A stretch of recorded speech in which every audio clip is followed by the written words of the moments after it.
नाजरीन, हिंदुस्तान एक ऐसा मुल्क है जहां पर मुसलमान, हिंदू, मुस्लिम, सिख, ईसाई सब एक भाईचारे की तरह रहते हैं। और एक यहाँ की कंट्री की खास बात यह है कि यहाँ पे हर त्यौहार एक दूसरे के साथ मोहब्बत खुलूस के साथ मनाया जाता है। और इस तरीके से यहाँ की गंगा जमनी की मिसाल सारी दुनिया में दी जाती है। लेकिन कुछ वक्त से ये देखा जा रहा है कि हिंदुस्तान के अंदर मुसलमान और हिंदुओं का नफरतों का बाजार इतना गर्म चल रहा है कि अब यहाँ पर रोटी देने के लिए भी जय श्री राम का नारा लगाना होगा। यानी अगर आपको रोटी खाना है तो मुफ्त की रोटी हासिल करने के लिए आपको जय श्री राम बोलना होगा, वरना आपको रोटी नहीं मिलेगी। ये मेरे अल्फाज नहीं है, बल्कि मुंबई के मशहूर टाटा अस्पताल के बाहर गरीबों को खाना तकसीम करने के लिए आए एक जहरीले पसंद ज़ईफ शख्स ने तमाम लोगों को जब खाना तकसीम कर रहा था तो एक हिजाब पहनी खातून को देखा तो उस पर बरहम होकर चीखने लगा और कहने लगा कि अगर किसी को रोटी चाहिए तो वो जय श्री राम का नारा लगाए, वरना लाइन से बाहर हो जाए। ये मेरे अल्फाज नहीं, पहले आप इसको सुन लीजिए, फिर दोबारा इसकी तफसील की तरफ मैं आपकी तरफ बढ़ूंगा। जाकर के बोलते जिसको राम नहीं बोलना लाइन में खड़ा नहीं हो, जिसको राम नहीं बोलना लाइन में खड़ा नहीं हो। तो नाज़रीन, इस तरीके से आपने सुना कि जय श्री राम कहना होगा तो रोटी मिलेगी, वरना लाइन से बाहर होना पड़ेगा।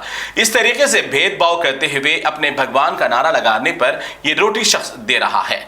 लेकिन मुसलमानों का इस्लाम मजहब ये नहीं सिखाता कि आप किसी को पेट भरते हैं या किसी को खाना खिलाते हैं या किसी को कपड़ा पहनाते हैं या फिर किसी को सुकून इख्तियार करने के लिए उसे एक मकाम फराहम करते हैं तो उसके लिए कोई मजहब, मसलक या फिर रंग, इसके लिबास नहीं देखा जाता।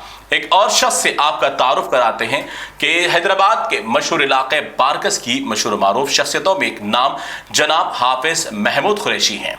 जी हाँ, ये शख्स को भी देख लीजिए किस तरीके से ये साहब बिला लिहाज मजहब व मिल्लत लोगों की खिदमत करते हैं और लोगों को नाम पूछकर या फिर नारे तकबीर लगाकर खाना नहीं देते।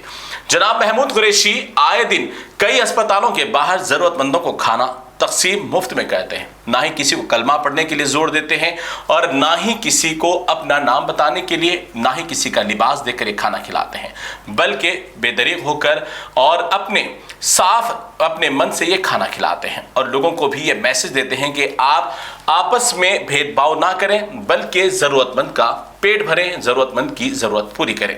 इस तरीके से इस मजहब इस्लाम का एक मैसेज अमन व अमान वाला महमूद कुरैशी दे रहे हैं, तो दूसरी जानिब ये ज़ईफ शख्स जो अपने जहन में, ज़बान में नफरतों की गोलियां इस तरीके से बरसा रहा है कि सामने वाला एक तो रोटी हासिल करते नर्वस है और दूसरा इसकी बातों से भी और भी मायूस हो गया है।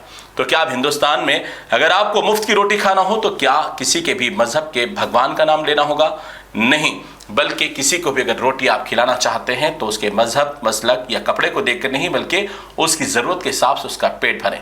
अब आप किसे करेंगे सलाम? किसके काम को आप सताइश करेंगे? क्या बगैर नाम पूछे हर किसी का पेट भरने वाले जनाब महमूद कुरैशी का, या फिर इस ज़ईफ शख्स का जिसके जहन में और ज़बान में जहर भरा हुआ है, जय श्री राम का नारा लगाने पर रोटी देगा वरना लाइन से बाहर निकालने की धमकी देता है, या फिर महमूद कुरैशी जो हर किसी को बड़े अदब के साथ नीचे ज़मीन पर बिछाकर उन्हें पेट भर खाना खिलाते हैं और उनकी ज़रूरत पूरी करते हैं। तो अब आप बताइए, आपको कौन सा हिंदुस्तान चाहिए? बिला मजहब व मिल्लत का ख्याल करने वाले या फिर इस तरीके से भेदभाव करके रोटी देने वाले? जाकर के बोलते जिसको राम नहीं बोलना लाइन में खड़ा नहीं हो, जिसको राम नहीं बोलना लाइन में खड़ा नहीं हो। बात मारूंगा खाने के लिए लाइन लगा, ठीक है बराबर। आपको अगर नहीं देना है पीछे साइड में जाओ।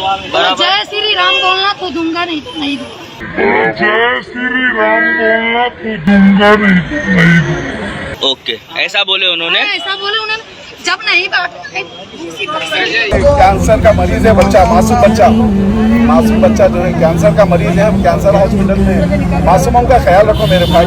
ये माल और औलाद तुम्हारे लिए जो है दुनिया में जो है सिर्फ और सिर्फ जीनत है।